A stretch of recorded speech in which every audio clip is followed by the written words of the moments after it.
This video is powered by the pros at Pascal Air Plumbing and Electric. Arkansas owned, Arkansas operated. GoPascal.com. I don't know how you could have picked 4th through 12th, to be honest with you. We have 3 teams that have clearly separated themselves in South Carolina, LSU, and Tennessee. And I think the rest of us, just depends on the day probably. So for us to finish 4th was really a surprise. We'll try to live up to those standards. We have a challenging schedule in doing so, but I put it in perspective with just our legacy at Arkansas. And we've been 4th and 5th and 4th and 5th the last few years. So I think it does mean something. Doesn't mean everything, but it also doesn't mean nothing. It means that the people that were asked to vote did their research and somehow landed with us at 4th. I wouldn't have put us there, but they did. Mike Neighbors, head women's basketball coach, University of Arkansas, speaking Tuesday in Birmingham at SEC Media Days, and we've got Nabes here on Halftime right now. Mike, good to have you on the show. How you doing? Awesome. Thanks for getting me on here, especially with you 3 guys in there together. It's 3 of my favorite Razorbacks of all time. I know you and Matt Jones here bumped into each other recently and had a chance to visit. That's kismet, man. We know some of the same people. Yeah, that's right, from the same area. Pretty much. Yeah, we were probably in some of the same gyms and some of the same football stadiums growing up, and hadn't even met each other yet. So it's good to have him back and around, and it's a lot of us have some great memories, and looking forward to making some new ones, Matt. Well, Coach, man, I appreciate it. I definitely enjoyed running into you and chatting with you, man. That was pretty cool. And just talking about the differences between, the guys' practices and the girls' practices and chat. Man, that was awesome. It was good. It was good. Well, and Phil, you, Clay, awesome. Listen, y'all know my love for you. It goes. Thank you, Coach. Well, I appreciate that too. And we got a chance to visit recently in your office, and it was great to see all the coaches and everybody. And the team has had an exhibition of late. Have you had the exhibition with Kansas?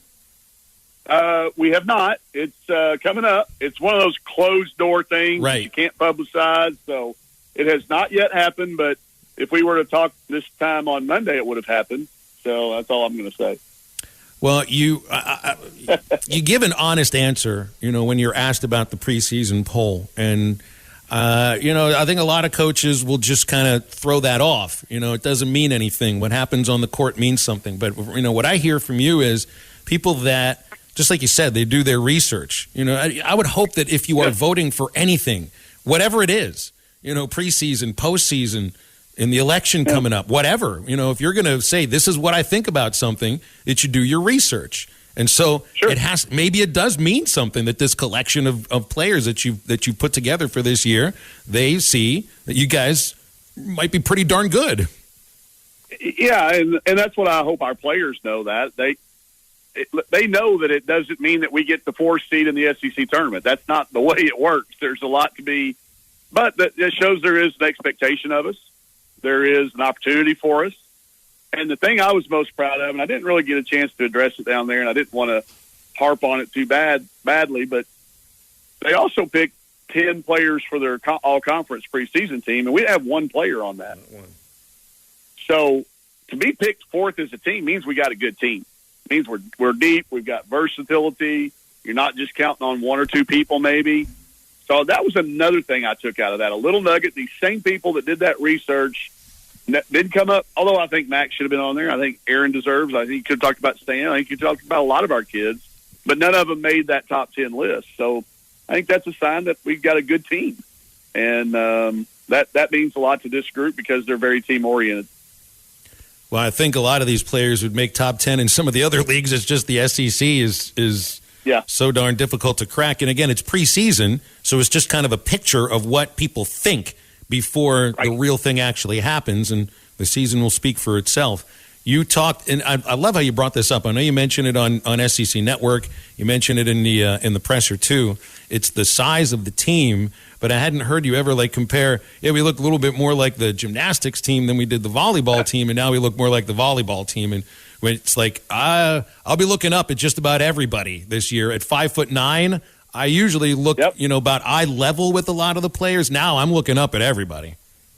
Yeah, no, it is a noticeable difference. We have a number of people that come watch our practices and set in and pop in and out, and I always go try to get a little feedback from them. If they're going to be there, hey, what did you see? What do you notice? You see some things we don't as coaches. And without a doubt, there's always something, but without a doubt, the one that's mentioned by everybody is, wow, you got some length. You've got some size that you've never had, which helps us rebound it better. It helps us defend a little bit better.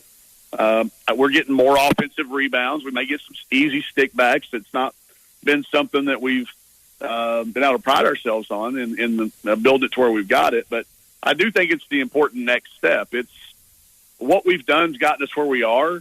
But if you want to catch that top three that have separated themselves, the Tennessee, South Carolina, and LSU, you've got to be able to defend. You've got to be able to rebound with those guys, and you got to be able to score easy around the basket some. And I think we've got that now with the maturity of the kids. We've got Jersey back playing in her normal position.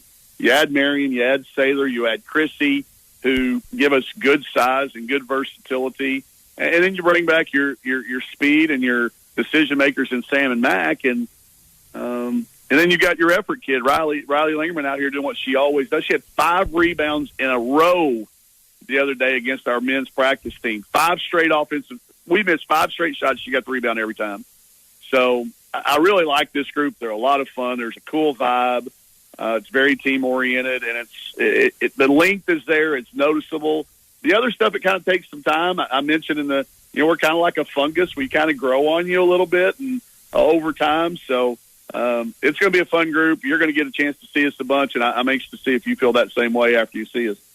Coach, what are some of y'all's teams go? How do y'all break it down? And I know each team is different as far as things that you want to protect, as far as home wins, big road wins. How do you kind of set that up for your team to get them going? It's interesting to mention that because we don't even do goals anymore, Matt. We'll sit down and have a discussion about it. I was influenced in my days at Washington by goals. They can sometimes limit you a little bit, and once you get there, like we got to the NCAA tournament at Washington, and that was our goal, and then we got our butts kicked from that point on because we'd reached our goal.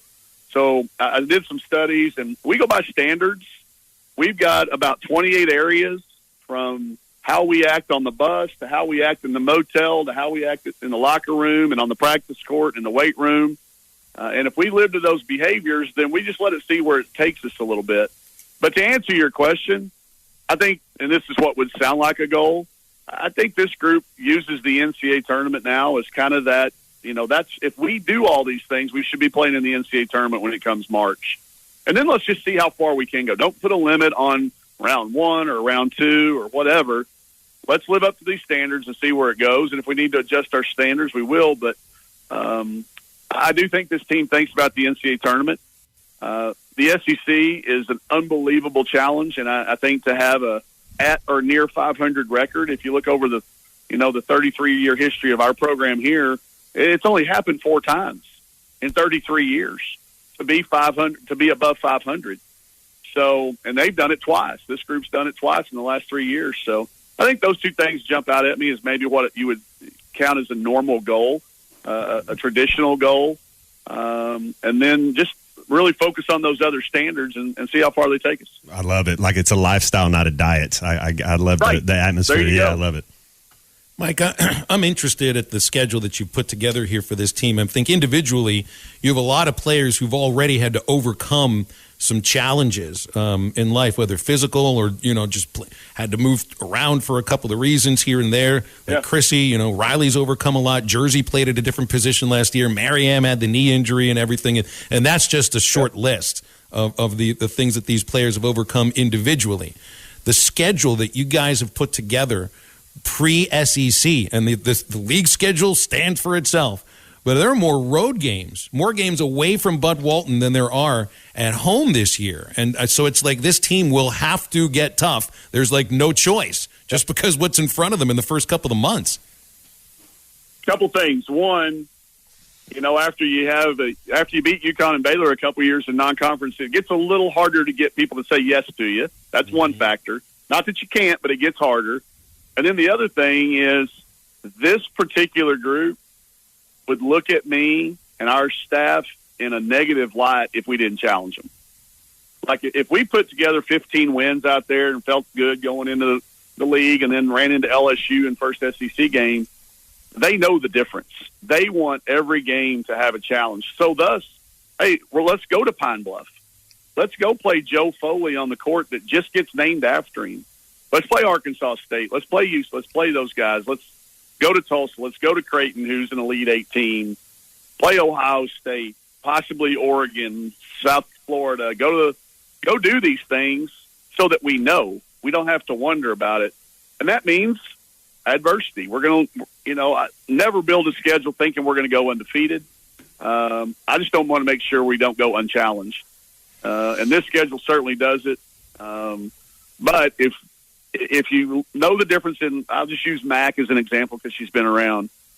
She'll tell me, Coach, I want to play against the best. I want to be in the toughest situations we possibly can so that we can get better. And that's the group that we've brought in here. And I think I'd be doing them a disservice if we didn't put together a schedule. And it's hard on Coach Todd because he's got to work literally year-round on scheduling to get the right people to play us at the right time. And I think this schedule is going to be a challenge, but I think it'll certainly make us prepared for SEC play and what we hope is a deeper run in the NCAA tournament than we've been making. We don't like to go and lose in the first round. We want to win some of those. So let's play more NCAA caliber teams in the non-conference.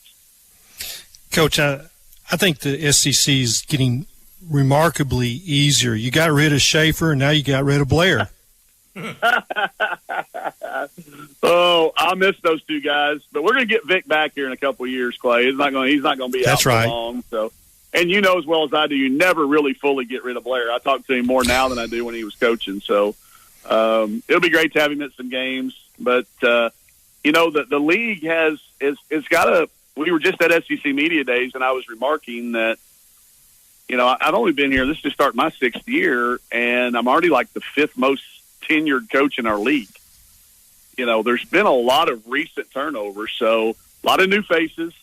There's argument going around on the internet right now. Everybody's got their polls out in the SEC, going back and forth between is it the SEC, the Big Ten, or the ACC that's got the best league. And, you never really know that. But I can say this is the hardest league to play in because even our bottom teams are very, very talented. It's never an easy one. And the 16 games in a row is just something that it doesn't happen in other leagues. So I'm going to miss Vic and Coach Blair, but we'll get Vic back in a couple of years. They're just preseason number 3 this year, so they'll be coming back in with a vengeance as soon as they get back. Mike, we played your quote in the last segment from yesterday about being an advocate. I don't know if an advocate, but just, you would agree with expansion of the NCAA tournament from the current 68. And we have to remember, it took the NCAA being pointed at for getting the women to 68 from 64, which made no sense to begin with. I just have a bit of an issue of, if they were to add a whole other layer, 64 more teams. I saw Bryce Drew said he wants 128. I don't know where you draw the line. You make a good point, though. There's only 19% of the teams right now that make the NCAA tournament, and that is a very low percentage. It is, and, we're about the student-athlete and the experience, and it's such a great experience. I mean, if we go to 128, I think we obviously need to be very intentional about how we do that. I don't think we should see team number 128 having to play the number 1 seed. That's just going to make for two more rounds of bad content. But let's let let's say we add 32. Let those people play. Let the top 16 have a bye or something, Coach. Like the top 8 seeds. Buys. Yeah, there you go. Sure, man. Yeah. Let's 128 is too much, I think, too. Yeah. Yeah, the experience again. I mean, y'all know I love football as much as anybody out there, but I think 70% of the football teams go to a bowl game. Well, yeah. What's the standard? You have to get to 6 wins. We were talking about that earlier. What is that standard for? Is it just to be above 500 or yeah? Well, I mean, I don't want to dilute it, and maybe 128, but the adding of the 4 teams it was much needed for sure. But I think another layer of it because of the experience, but what it does for our student athletes, and you see how it impacts them years down the line, and how much they're talking about those experiences. I mean, I'm for it, but I do think we've got to get the logistics of it right, who plays and how we play into the field, so that we don't dilute the content and the quality of it. I think it should still mean something. I love the fact that, and here's the thing, everybody always says 64 guys, But that's not the case. It's 32. There's only 32 at-large bids for us. Well, now 36. Mm-hmm. So you're really, if you don't win your tournament, your league tournament, you're not one of 64. You're one of 36 remaining teams. And that's a really small number to try to get in and reward these kids. So I would fight for it because I think, again, we're doing this for these kids and the experiences, and the more opportunities we can provide for that, I think the better off the health of the game will be. Football is back, and BetOnline remains your number one source for all your football betting needs this season. You'll find the latest odds, matchup info, player news, and game trends. And as your continued source for all sports wagering info, BetOnline features live betting, free contests, live scores, and giveaways all season long. Always the fastest and easiest way to bet on all your favorite sports and events like MLB, MMA, tennis, boxing, and even golf. Head to betonline.ag to join and receive your 100% welcome bonus with your first deposit. Make sure to use the promo code BELIEVE to receive your rewards. That's BLEAV. Bet online, where the game starts.